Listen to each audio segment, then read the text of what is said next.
Le 23 septembre 1986, un appel parvient à la gendarmerie de Reims. Une femme de 34 ans, mère de 2 enfants, n'a pas été vue depuis 3 jours. Son mari affirme qu'elle est partie sans un mot. Pas de valise, pas d'argent retiré, pas d'adieu. Les enquêteurs ouvrent un dossier, interrogent l'entourage, inspectent le domicile familial. Rien, aucune trace, aucune piste. Le temps passe, l'affaire se refroidit, les années s'écoulent sans réponse. Puis en 2016, 30 ans après la disparition, une lettre arrive chez un notaire. Cette lettre n'a pas été postée par la disparue. Elle émane d'un homme mourant, rongé par le remords. Dans cette confession posthume, il révèle ce que personne n'avait imaginé. La femme n'est pas partie. Elle n'a jamais quitté la maison. Elle a été enfermée, séquestrée, cachée dans un lieu que personne n'a jamais fouillé. Les mots de l'homme décrivent une réalité glaçante.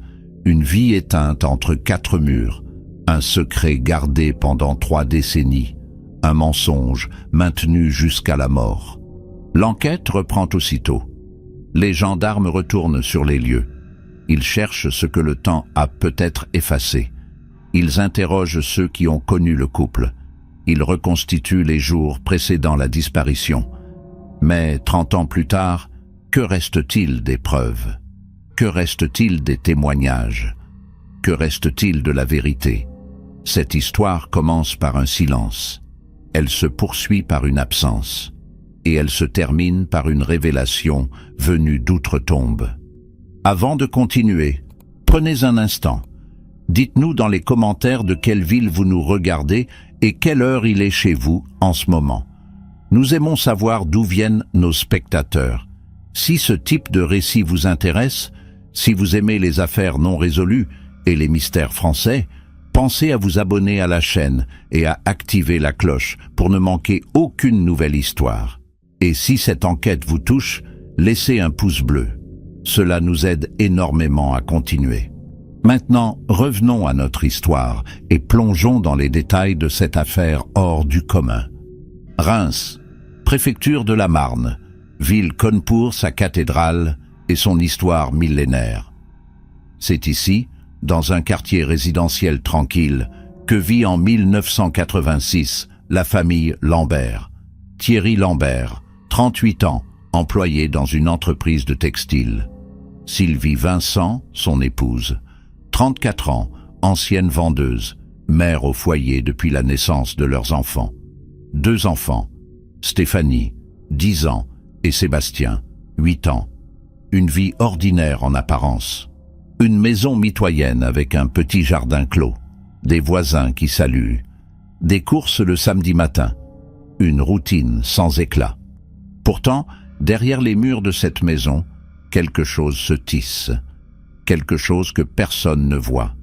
Quelque chose que personne ne devine. Sylvie Vincent est une femme discrète. Elle parle peu. Elle sort rarement seule. Ses voisins la croisent parfois au marché, toujours accompagnée de ses enfants. Elle sourit poliment, échange quelques mots, puis rentre chez elle. Aucun signe de détresse, aucun appel à l'aide, aucune plainte. Mais le silence, parfois, cache plus qu'il ne révèle. Thierry Lambert, lui, est décrit comme un homme strict, autoritaire. Il dirige sa famille d'une main ferme. Les voisins le trouvent distant, presque froid. Il salue à peine. Il ne participe à aucune activité du quartier. Il rentre du travail, ferme la porte, et le foyer Lambert disparaît jusqu'au lendemain. Les enfants vont à l'école, reviennent directement à la maison. Ils ne jouent jamais dehors. Ils ne fréquentent personne. Une famille repliée sur elle-même. Une famille dont personne ne connaît vraiment l'intérieur. Au mois de septembre 1986, les enfants Lambert ne vont plus à l'école. Thierry explique que leur mère est partie. Partie où? Personne ne sait. Partie pourquoi? Personne ne comprend. Les enseignants s'inquiètent. Les voisins s'interrogent.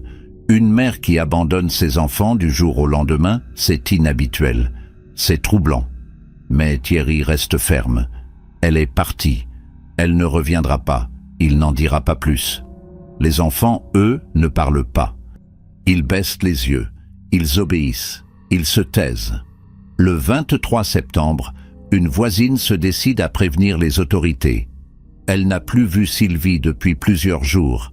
Elle trouve cela étrange, inquiétant. Les gendarmes se rendent au domicile Lambert. Thierry ouvre la porte. Il répète son histoire.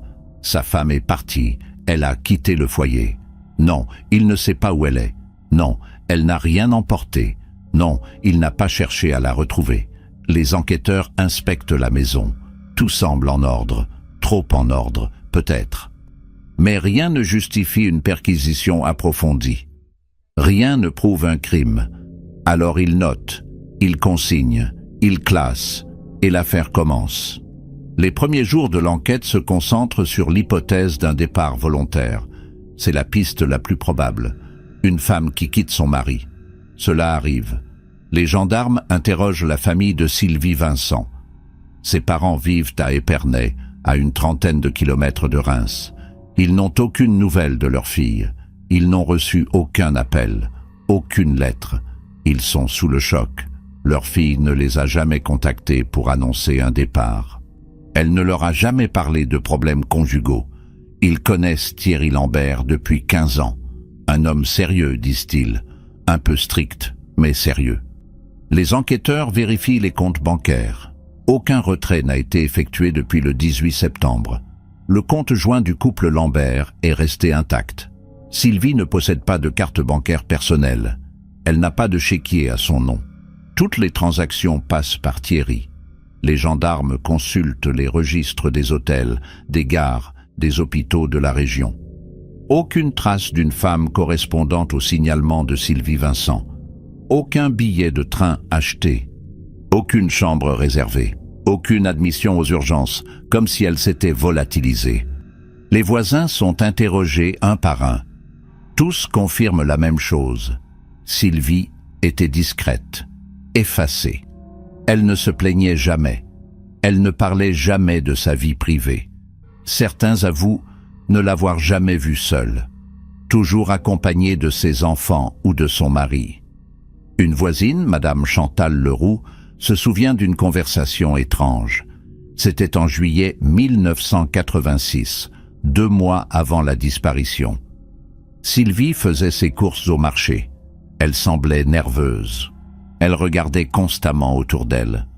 Madame Leroux lui avait demandé si tout allait bien. Sylvie avait répondu oui, trop rapidement, puis s'était éloignée. Un autre voisin, Monsieur Patrick Moreau, raconte une scène troublante.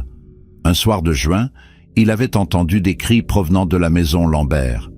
Des cris de femmes, puis un silence brusque. Il avait hésité à intervenir. Finalement, il n'avait rien fait. Les disputes conjugales, ce n'est pas rare. Ce n'est pas son affaire. Il le regrette aujourd'hui.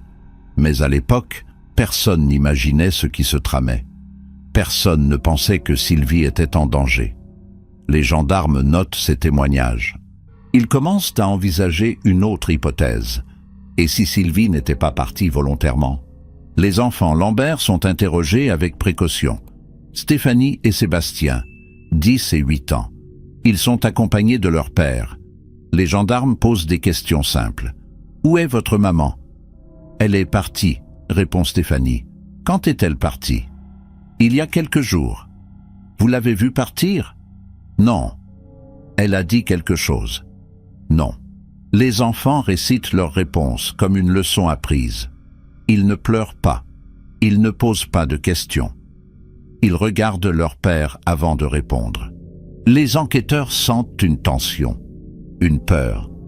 Mais ils n'ont aucune preuve de maltraitance. Aucun motif légal pour séparer les enfants de leur père. Thierry Lambert est convoqué plusieurs fois à la gendarmerie. Son récit ne varie jamais. Sylvie est partie le 20 septembre au matin. Il était au travail. Quand il est rentré le soir, elle n'était plus là. Les enfants étaient seuls. Ils lui ont dit que leur mère avait pris son manteau et était sortie. Elle n'a rien dit. Elle n'a rien emporté. Thierry affirme qu'il n'a pas cherché à la retrouver. Pourquoi? Parce qu'elle voulait partir. parce qu'elle en avait assez. Assez de quoi?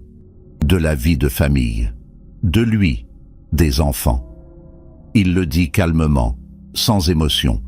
Les gendarmes trouvent son comportement étrange, mais étrange ne signifie pas coupable. Les semaines passent, l'enquête piétine, aucune nouvelle piste, aucun indice. Les parents de Sylvie multiplient les appels, ils veulent que les recherches continuent, ils veulent que leur fille soit retrouvée, mais les moyens sont limités. Les affaires s'accumulent, les dossiers s'empilent. Les gendarmes continuent de chercher, mais avec moins d'intensité. L'hypothèse du départ volontaire reste privilégiée. Sylvie Vincent est inscrite au fichier des personnes disparues. Son signalement est diffusé dans toute la France. Mais les jours deviennent des semaines, les semaines deviennent des mois, et Sylvie ne réapparaît pas. En décembre 1986, 3 mois après la disparition, un dernier interrogatoire a lieu. Thierry Lambert est de nouveau convoqué. Les gendarmes espèrent qu'il finira par se contredire, qu'il laissera échapper un détail. Mais Thierry reste imperturbable. Il répète son histoire mot pour mot. Il ne montre aucun signe de culpabilité, aucun signe de stress. Il parle de sa femme au passé, comme si elle était déjà morte. Les enquêteurs le remarquent. Mais ils ne peuvent rien faire. Aucune preuve, aucun corps, aucun témoin. L'affaire est classée en attente de nouveaux éléments. Les années passent. Sylvie Vincent devient un fantôme, un nom dans un dossier, une photo jaunie. Ses parents vieillissent, ses enfants grandissent. Thierry Lambert continue sa vie. Il déménage en 1989, quitte Reims, s'installe à Troyes. Il ne donne aucune nouvelle, il ne répond à aucune sollicitation. Les gendarmes perdent sa trace. L'affaire sombre dans l'oubli, jusqu'en 2016, 30 ans plus tard, lorsqu'une lettre arrive chez un notaire de Reims. Une lettre qui change tout. Les gendarmes reçoivent un appel du notaire. Il vient de recevoir un courrier posthume, un testament, rédigé par Thierry Lambert avant sa mort. Thierry est décédé en mars 2016, à 68 ans, d'un cancer. Dans ses dernières volontés, il a joint une confession, une lettre destinée aux autorités. Le notaire hésite avant de la transmettre. Il lit les premières lignes. Il comprend immédiatement la gravité du contenu. Il contacte la gendarmerie. Les enquêteurs ouvrent l'enveloppe. Ils lisent, et tout bascule. La lettre commence ainsi. « Je sais que je vais mourir. Je ne peux plus garder ce secret. Sylvie n'est jamais partie. Je l'ai enfermée. » Les mots sont nets, directs, implacables. Thierry Lambert avoue avoir séquestré sa femme dans la cave de leur maison de Reims. Il explique qu'elle voulait le quitter, qu'elle avait prévu de partir avec les enfants, qu'il ne pouvait pas l'accepter. Alors, il a décidé de l'empêcher, de la garder, de la contrôler. Il décrit comment il a aménagé une pièce dans la cave, comment il l'a enfermée, comment il a maintenu le secret pendant des années. La lettre de Thierry Lambert contient 12 pages manuscrites. Chaque page est numérotée, chaque phrase est soigneusement rédigée. Pas de rature, pas d'hésitation. Thierry a pris le temps d'écrire cette confession. Il savait qu'elle serait lue après sa mort. Il savait qu'elle déclencherait une enquête. Mais il ne pouvait plus vivre avec ce poids. Ou peut-être voulait-il simplement laisser une trace, une explication, une justification. Les gendarmes lisent chaque mot. Ils prennent des notes. Ils essaient de reconstituer la chronologie des faits. Ce qui est décrit est glaçant. Selon Thierry, tout a commencé en août 1986. Sylvie lui avait annoncé qu'elle voulait divorcer. Elle ne supportait plus son autorité. Elle se sentait prisonnière. Elle voulait partir avec Stéphanie et Sébastien, refaire sa vie ailleurs. Thierry avait refusé catégoriquement. Il lui avait dit qu'elle ne partirait jamais, qu'elle resterait avec lui, qu'il ferait tout pour l'en empêcher. Sylvie avait insisté. Elle avait même contacté un avocat en secret. Thierry l'avait découvert. Il avait trouvé des documents cachés dans un tiroir, des brochures sur le divorce, des numéros de téléphone. Il avait compris qu'elle était sérieuse. Le 18 septembre 1986, Thierry avait pris une décision. Il avait décidé de l'enfermer, de la faire disparaître sans la tuer, de la garder près de lui, pour toujours. Ce soir-là, après que les enfants soient couchés, il avait demandé à Sylvie de descendre à la cave. Il lui avait dit qu'il voulait lui montrer quelque chose. Sylvie avait descendu les marches. Thierry l'avait suivie. Et une fois en bas, il avait fermé la porte à clé derrière elle. Sylvie avait crié. Elle avait frappé contre la porte, mais personne ne l'avait entendue. La cave était isolée, insonorisée par l'épaisseur des murs. Dans sa lettre, Thierry décrit la cave avec précision. Une pièce de 8 mètres carrés environ. Pas de fenêtre, une seule ampoule au plafond, un lit de camp, une couverture, un seau pour les besoins. Il avait prévu cet aménagement plusieurs jours à l'avance. Il avait installé un verrou extérieur sur la porte. Il avait descendu de la nourriture en conserve, de l'eau en bouteille. Tout était prêt. Il avait planifié la séquestration comme on planifie un déménagement, méthodiquement, froidement. Sans émotion apparente, Sylvie était devenue sa prisonnière. Les jours suivants, Thierry avait menti à tout le monde. Aux enfants, il avait dit que leur mère était partie. Aux voisins, il avait répété la même histoire. Aux gendarmes, il avait maintenu cette version. Personne ne soupçonnait la vérité. Personne n'imaginait que Sylvie était enfermée sous leurs pieds. Chaque soir, après que les enfants se soient endormis, Thierry descendait à la cave. Il apportait de la nourriture. Il changeait le seau. Il parlait à Sylvie. Il lui disait qu'elle finirait par comprendre, qu'elle finirait par accepter, qu'ils resteraient ensemble pour toujours. Sylvie pleurait, elle suppliait, mais Thierry ne cédait jamais. Dans la lettre, Thierry affirme que Sylvie a vécu dans cette cave pendant plusieurs années. Il ne précise pas combien, il ne donne pas de date exacte. Il écrit simplement qu'elle est morte là-bas, de maladie, selon lui. Elle avait développé une pneumonie. Il n'avait pas appelé de médecin. Il ne pouvait pas. Comment expliquer la présence d'une femme enfermée dans sa cave? Il avait essayé de la soigner avec des médicaments achetés en pharmacie, mais rien n'avait fonctionné. Sylvie s'était affaiblie. Elle avait cessé de manger. Elle avait cessé de parler. Et un matin, elle ne s'est plus réveillée. Thierry décrit ensuite ce qu'il a fait du corps. Il l'a enveloppé dans une bâche. Il a attendu la nuit. Il a creusé un trou dans le jardin, au fond, près du mur. Il a enterré Sylvie là, sans cérémonie, sans pierre tombale, juste un trou, une tombe anonyme. Puis il a recouvert l'endroit de terre. Il a planté des rosiers dessus. Personne ne s'est jamais douté de rien. Les enfants jouaient dans le jardin. Les voisins admiraient les fleurs. Et sous ces fleurs reposait Sylvie Vincent. Une femme disparue, une femme oubliée, une femme enterrée dans son propre jardin. La lettre se termine par une phrase étrange. « Je ne regrette rien. J'ai fait ce que je devais faire. Mais je ne veux pas emporter ce secret dans ma tombe. Pas de remords, pas d'excuses, juste un aveu, une confession froide et mécanique. » Les gendarmes referment le dossier. Ils se regardent. Ils savent ce qu'il leur reste à faire. Retourner à Reims, retrouver l'ancienne maison des Lambert, fouiller le jardin, chercher le corps de Sylvie Vincent. 30 ans après sa disparition, l'enquête reprend. Et cette fois, ils savent tout chercher. En avril 2016, une équipe de gendarmes se rend à Reims. Ils retrouvent l'adresse de l'ancienne maison Lambert. La maison a changé de propriétaire plusieurs fois depuis le départ de Thierry en 1989. Les occupants actuels, un couple avec 2 jeunes enfants, sont stupéfaits. Ils n'ont jamais entendu parler de cette histoire. Ils acceptent immédiatement que les gendarmes fouillent le jardin. Les travaux commencent le lendemain.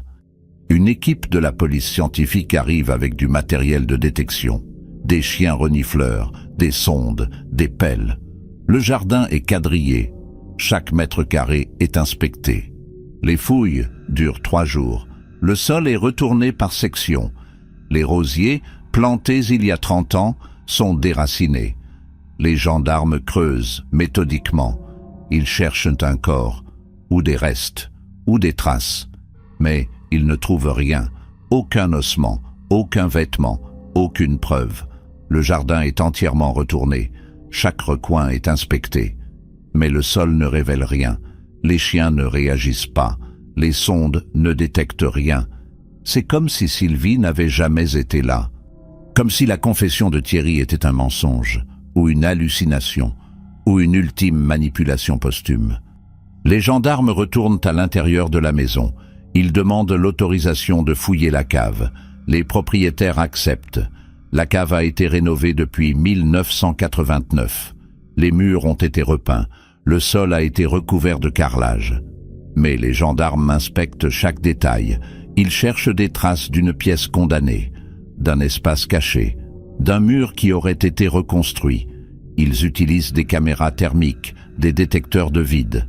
Rien. La cave est vide. Ordinaire, sans secret apparent. Alors où est Sylvie Vincent? Les enquêteurs comprennent qu'ils doivent retrouver les enfants Lambert, Stéphanie et Sébastien. Ils avaient 10 et 8 ans en 1986. Aujourd'hui, en 2016, ils ont 40 et 38 ans. Peut-être savent-ils quelque chose. Peut-être ont-ils vu quelque chose. Peut-être que leur père leur a parlé avant de mourir. Les gendarmes lancent des recherches. Stéphanie Lambert a changé de nom après son mariage. Elle vit maintenant à Lyon. Sébastien Lambert vit à Paris. Tous deux ont refait leur vie. Ils n'ont plus de contact entre eux depuis des années.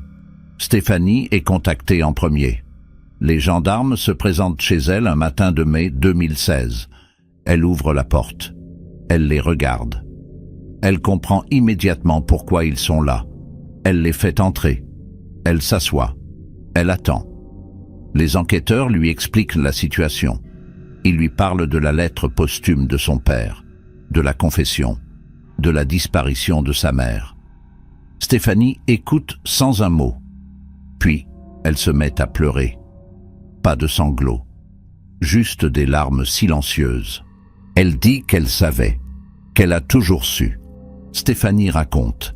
Elle avait 10 ans en septembre 1986. Elle se souvient de tout. Le soir où sa mère a disparu, les cris étouffés venant de la cave, les mensonges de son père. Elle se souvient qu'elle avait voulu descendre à la cave le lendemain. Son père l'en avait empêché. Il avait fermé la porte à clé. Il avait dit que c'était interdit, que c'était dangereux, que personne ne devait y aller. Stéphanie avait obéi, mais elle avait compris. Elle avait compris que sa mère était en bas, qu'elle était enfermée, qu'elle ne partirait jamais. Pendant des mois, Stéphanie avait entendu des bruits la nuit, des coups contre les murs, des pleurs étouffés. Elle n'avait rien dit.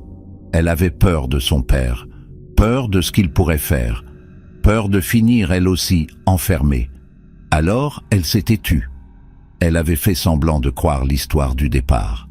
Elle avait joué le rôle de la fille obéissante. Et petit à petit, les bruits avaient cessé. Un jour, il n'y avait plus eu de cris, plus de coups, plus rien. Stéphanie avait compris que sa mère était morte, mais elle n'avait jamais osé poser la question. Les gendarmes demandent pourquoi elle n'a jamais parlé, pourquoi elle n'a jamais dénoncé son père. Stéphanie répond qu'elle était une enfant, qu'elle avait peur, qu'elle pensait que personne ne la croirait.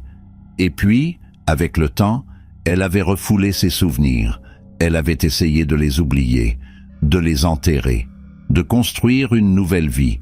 Elle avait coupé les ponts avec son père à 18 ans. Elle ne lui avait plus jamais parlé. Elle avait appris sa mort par un courrier administratif.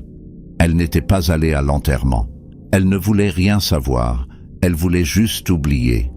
Sébastien Lambert est interrogé quelques jours plus tard. Il vit à Paris, dans un petit appartement du 20e arrondissement. Il travaille comme technicien informatique. Il est marié, pas d'enfant. Les gendarmes lui posent les mêmes questions. Sébastien répond différemment. Il dit qu'il ne se souvient de rien, qu'il était trop jeune. qu'il n'a aucun souvenir précis de cette époque. Il affirme que sa mère est partie un jour et qu'il ne l'a jamais revue. Il ne sait rien d'autre. Les enquêteurs insistent. Ils lui parlent de la confession de son père. Sébastien hausse les épaules. Il dit que son père était un menteur, qu'il ne croit pas un mot de cette histoire. Pourtant, les gendarmes remarquent quelque chose. Sébastien tremble légèrement en parlant. Il évite leur regard. Il se frotte les mains nerveusement, tous les signes d'un mensonge ou d'un traumatisme refoulé. Les enquêteurs lui demandent s'il se souvient de la cave. Sébastien se fige. Il ne répond pas immédiatement. Puis il dit qu'il n'avait pas le droit d'y aller, que c'était interdit, que son père le punissait s'il essayait d'ouvrir la porte. Les gendarmes comprennent. Sébastien sait. Mais il refuse de parler. Il refuse d'affronter la vérité. Il préfère continuer à nier, à oublier, à survivre. Les témoignages des deux enfants ne permettent pas de faire avancer l'enquête. Ils confirment l'existence d'un secret. Ils confirment la peur qui régnait dans la maison Lambert, mais ils n'apportent aucune preuve matérielle, aucune information sur l'emplacement du corps, aucune précision sur les circonstances de la mort de Sylvie. Les gendarmes sont dans une impasse. Ils ont une confession écrite. Ils ont des témoignages troublants, mais ils n'ont pas de corps. Et sans corps, pas de crime prouvé, pas de certitude, pas de justice. Les parents de Sylvie Vincent sont informés de la découverte de la lettre. Ils ont aujourd'hui plus de 80 ans. Ils vivent toujours à Épernay. Ils ont attendu 30 ans d'incertitude, 30 ans d'espoir déçu. Ils apprennent enfin ce qui est arrivé à leur fille, mais cette vérité ne leur apporte aucun soulagement. Juste une douleur nouvelle. Leur fille a été séquestrée, enfermée, laissée mourir dans une cave, et ils n'ont rien pu faire. Ils veulent que le corps soit retrouvé. Ils veulent pouvoir l'enterrer dignement, mais les gendarmes ne peuvent rien leur promettre. Une nouvelle hypothèse émerge. Et si Thierry Lambert avait menti dans sa confession? Et si le corps n'avait jamais été enterré dans le jardin? Et si Thierry avait déplacé le corps ailleurs? Ou l'avait détruit? Les gendarmes reprennent la lettre. Ils l'analysent phrase par phrase. Ils cherchent des incohérences, des indices cachés, des détails qui auraient pu leur échapper. Mais la lettre reste floue sur certains points. Thierry ne donne pas de date précise pour la mort de Sylvie. Il ne décrit pas exactement l'emplacement de la tombe. Il laisse planer le doute, volontairement ou non. Les enquêteurs décident d'interroger les anciens voisins de Reims, ceux qui vivaient rue des Capucins en 1986. Beaucoup ont déménagé, certains sont décédés, mais quelques-uns sont encore là. Madame Chantal Leroux, la voisine qui avait remarqué la nervosité de Sylvie au marché, accepte de témoigner à nouveau. Elle se souvient de quelque chose. En 1988, 2 ans après la disparition, elle avait vu Thierry Lambert creuser dans son jardin. C'était un dimanche matin. Il creusait au fond, près du mur. Il avait l'air pressé. Contrarié, elle ne lui avait pas parlé. Elle avait juste observé depuis sa fenêtre. Puis Thierry avait rebouché le trou et était rentré chez lui. Ce témoignage relance les fouilles. Les gendarmes retournent dans le jardin. Cette fois, ils se concentrent sur une zone précise. Près du mur, à l'endroit décrit par Madame Leroux. Ils creusent plus profondément. Ils utilisent des équipements plus sophistiqués. Et cette fois, ils trouvent quelque chose. Pas un corps, mais des traces, des fragments de tissu, des morceaux de plastique, des résidus organiques. Les analyses sont envoyées au laboratoire. Les résultats prennent plusieurs semaines. Et quand ils arrivent, ils confirment l'impensable. Les résidus contiennent de l'ADN humain. Et cet ADN correspond à celui de Sylvie Vincent. Les résultats du laboratoire arrivent en juillet 2016. Les fragments de tissu retrouvés dans le jardin contiennent des traces biologiques. L'ADN extrait est comparé à celui des parents de Sylvie Vincent. La correspondance est formelle. Ces restes appartiennent bien à Sylvie. Elle a été enterrée là, dans son propre jardin, sous les rosiers plantés par son mari. Pendant 30 ans, elle est restée là, à quelques mètres de la maison où elle avait vécu, à quelques mètres de ses enfants, à quelques mètres des enquêteurs qui l'avaient cherchée en 1986, et personne n'avait rien vu. Les gendarmes reprennent l'ensemble du dossier. Ils reconstituent la chronologie des événements. Septembre 1986. Sylvie est enfermée dans la cave. Elle y reste plusieurs mois, peut-être 1 an, peut-être plus. Les bruits entendus par Stéphanie confirment qu'elle était vivante pendant cette période. Puis les bruits cessent. Sylvie meurt. Thierry enterre le corps dans le jardin. Il plante des rosiers pour masquer la tombe. Il continue sa vie. Il ment aux gendarmes. Il ment à ses enfants. Il ment à tout le monde. Et il s'en sort. Pendant 30 ans, il vit avec ce secret. Mais pourquoi Thierry a-t-il écrit cette confession posthume? Les enquêteurs s'interrogent. Pourquoi avouer après tant d'années? Pourquoi risquer de salir sa mémoire? Pourquoi révéler un crime qu'il avait réussi à cacher? Plusieurs hypothèses sont envisagées. Peut-être que Thierry ne supportait plus le poids du secret. Peut-être qu'il voulait que Sylvie soit retrouvée. Peut-être qu'il voulait que ses enfants sachent la vérité. Ou peut-être qu'il voulait simplement contrôler la narration. Raconter les faits à sa manière, justifier ses actes, même après sa mort. Les analyses du tissu révèlent d'autres informations. Le vêtement retrouvé est un pull en laine bleue. Les parents de Sylvie confirment que leur fille possédait un pull de cette couleur. Elle le portait souvent en automne. Les fragments de plastique correspondent à une bâche industrielle, exactement comme Thierry l'avait décrit dans sa lettre. Chaque détail de la confession se vérifie, chaque élément correspond. Thierry n'a pas menti sur les faits matériels, il a menti sur tout le reste. Sur les raisons, sur les circonstances, sur sa culpabilité. Il a présenté la séquestration comme une réaction nécessaire, comme un acte de contrôle légitime. Mais c'était un crime, un meurtre, une vie volée. Les gendarmes tentent de déterminer la cause exacte du décès.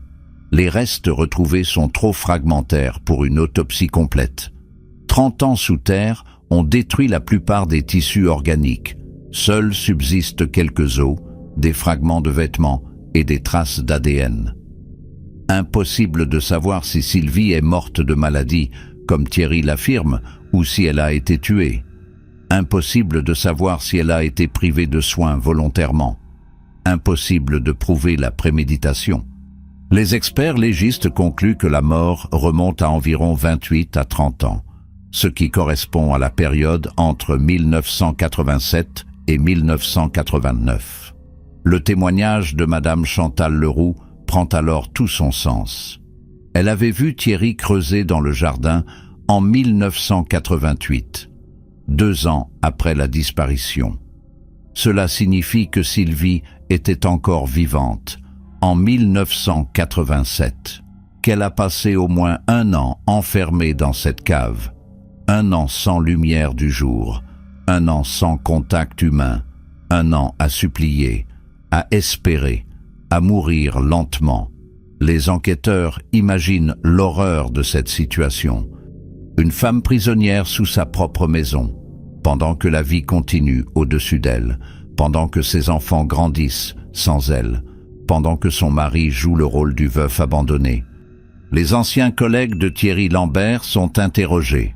Ils travaillaient avec lui dans l'entreprise textile de Reims entre 1986 et 1989. Tous décrivent Thierry comme un homme réservé, solitaire. Il ne parlait jamais de sa vie privée. Il ne participait jamais aux sorties entre collègues. Il arrivait à l'heure. Il faisait son travail. Il repartait. Personne ne se souvient de l'avoir vu perturbé ou anxieux après la disparition de sa femme. Personne ne se souvient qu'il ait exprimé de l'inquiétude ou du chagrin. Il était juste distant, comme toujours, comme s'il ne s'était rien passé. Un ancien collègue, Monsieur Alain Rousseau, se souvient d'une conversation étrange. C'était en novembre 1986, 2 mois après la disparition de Sylvie. Thierry et Alain prenaient leur pause déjeuner ensemble. Alain avait demandé des nouvelles de l'épouse de Thierry. Thierry avait répondu qu'elle était partie, qu'elle ne reviendrait pas. Alain avait exprimé de la sympathie. Thierry avait souri, un sourire froid. Il avait dit « Elle est exactement où elle doit être ». Alain n'avait pas compris. Il avait cru que Thierry parlait de manière métaphorique. Aujourd'hui, il comprend. Thierry parlait littéralement. Sylvie était exactement où il voulait qu'elle soit, sous son contrôle, pour toujours. Les enquêteurs se penchent sur le profil psychologique de Thierry Lambert. Ils consultent des experts en comportement criminel. Le diagnostic est clair. Thierry présentait tous les signes d'un pervers narcissique. Besoin de contrôle absolu, incapacité à accepter la séparation, absence d'empathie, manipulation constante. Il avait construit sa vie autour de la domination de sa famille. Quand Sylvie avait voulu partir, il n'avait pas pu le supporter. Alors il l'avait supprimé. Pas physiquement, pas immédiatement, mais symboliquement. Il l'avait effacée de la société. Il l'avait transformée en prisonnière, en fantôme, en secret. Les gendarmes tentent de comprendre pourquoi personne n'a rien vu. Comment une femme peut-elle disparaître sans que personne ne s'alarme vraiment? Comment une séquestration peut-elle durer des mois sans être découverte? Les experts expliquent que Thierry avait parfaitement orchestré la situation. Il avait isolé sa famille. Il avait créé une image de respectabilité. Il avait maintenu une face-façade normale. Et surtout, il avait exploité le fait que Sylvie était une femme effacée. Sans réseau social solide, sans profession, sans indépendance financière. Une femme invisible. Une femme dont l'absence ne dérangeait personne vraiment, sauf ses parents. Mais eux étaient impuissants.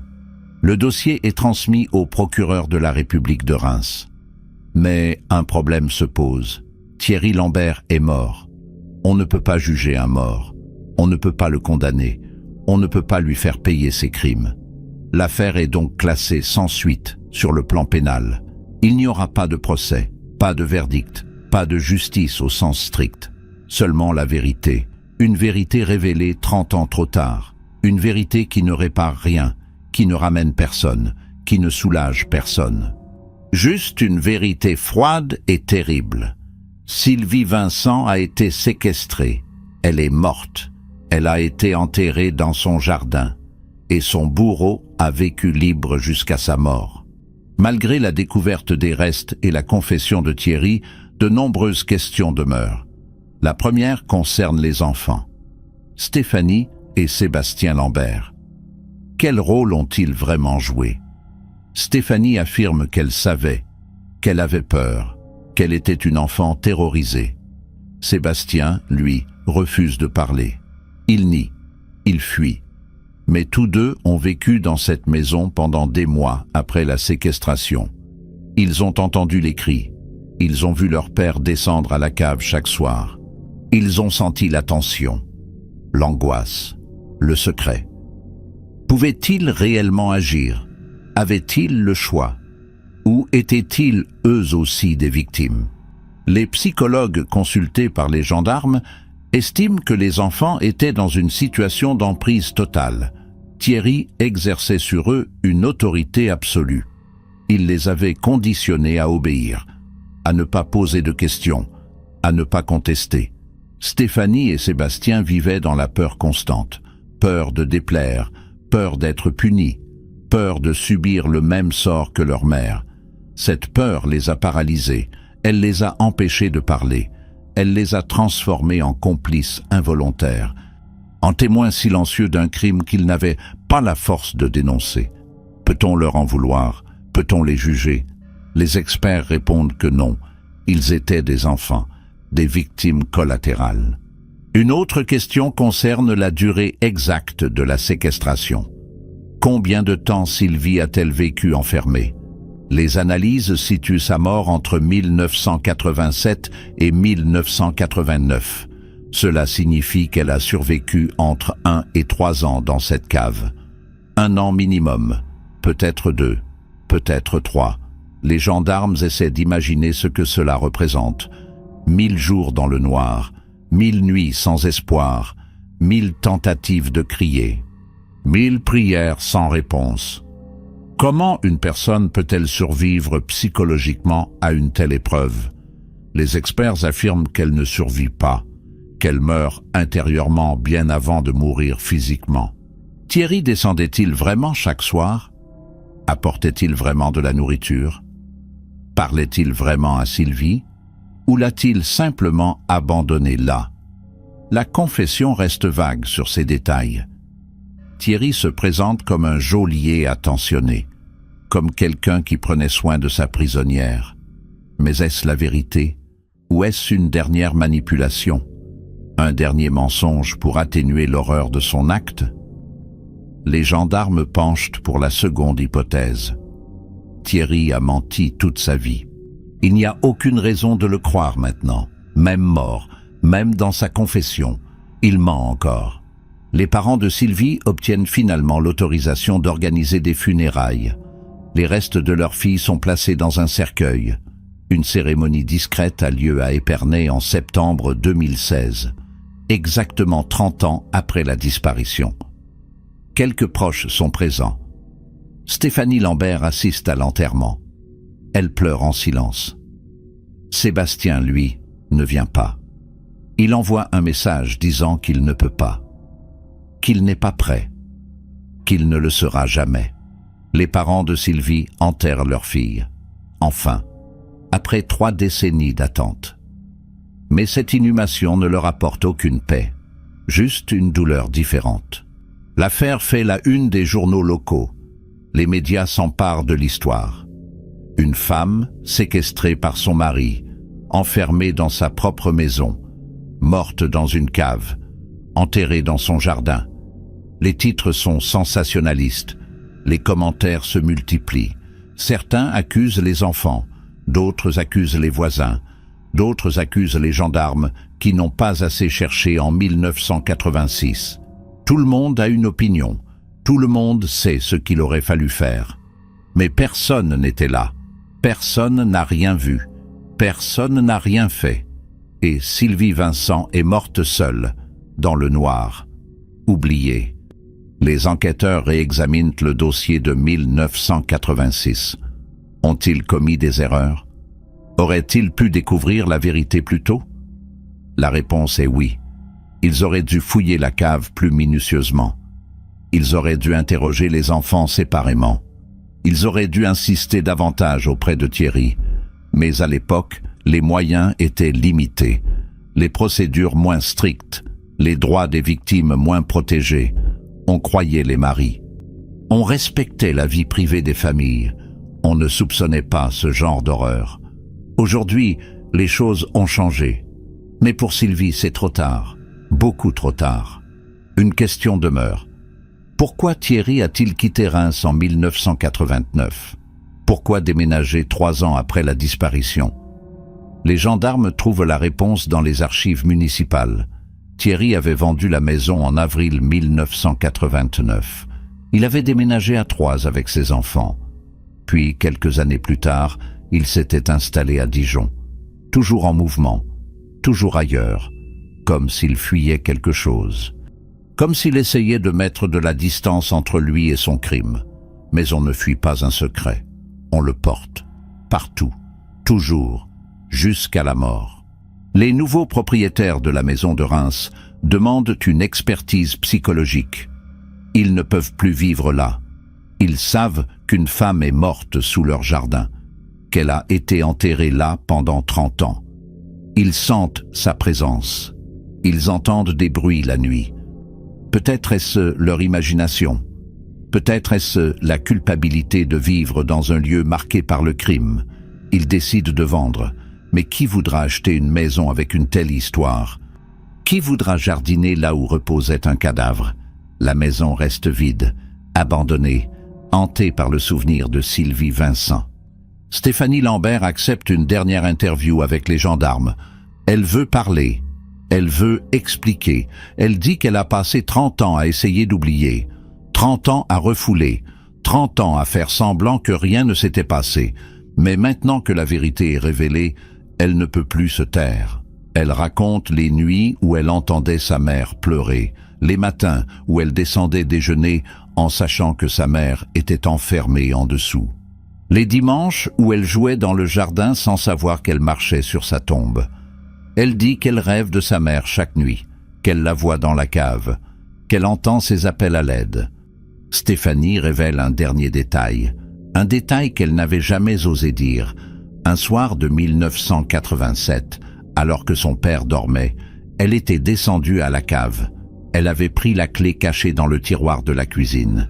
Elle avait ouvert la porte. Elle avait vu sa mère, allongée sur le lit de camp, amaigrie, sale, le regard vide. Sylvie avait levé les yeux vers sa fille. Elle avait tendu la main. Elle avait murmuré « Va-t'en ». Pas « aide-moi », pas « sauve-moi », juste « va-t'en ». Stéphanie avait refermé la porte. Elle était remontée.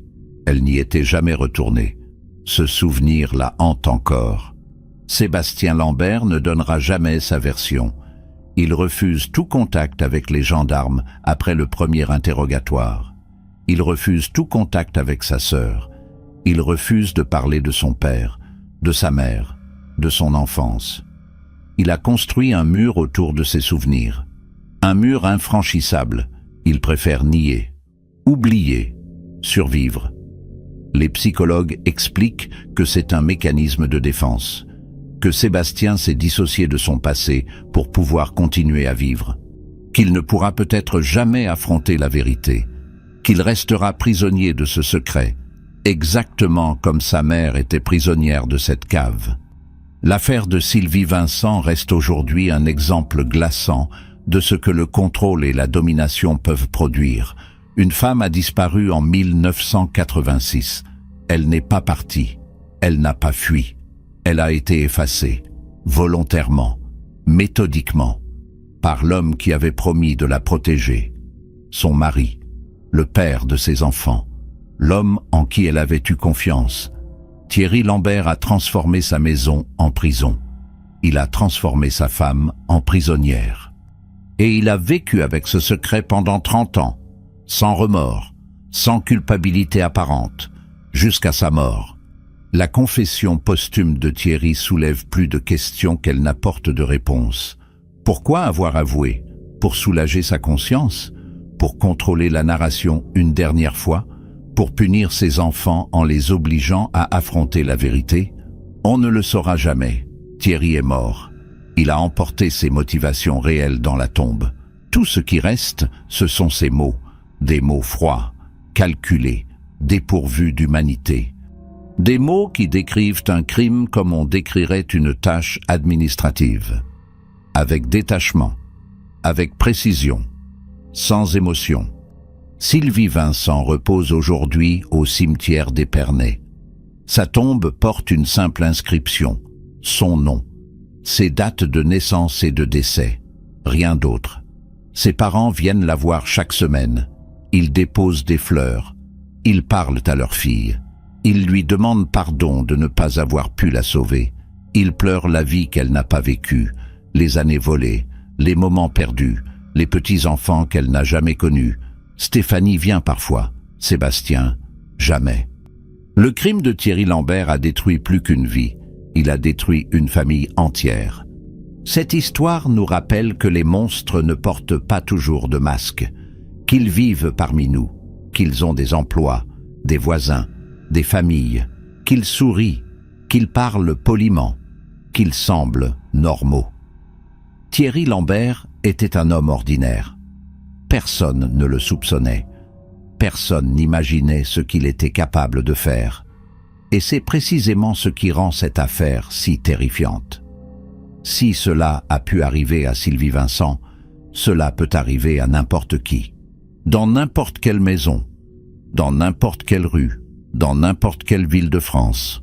Si cette histoire vous a touché, prenez un instant pour penser à toutes les personnes disparues, toutes celles dont on ne retrouve jamais la trace, toutes celles dont les familles attendent, espèrent, souffrent. En France, des centaines de personnes disparaissent chaque année. Certaines reviennent, d'autres non. Et pour certaines, comme Sylvie Vincent, la vérité n'apparaît que des décennies plus tard. N'hésitez pas à nous dire en commentaire ce que vous pensez de cette affaire. Abonnez-vous pour découvrir d'autres histoires vraies et mystérieuses. Et activez la cloche pour ne rien manquer. À bientôt pour une nouvelle enquête.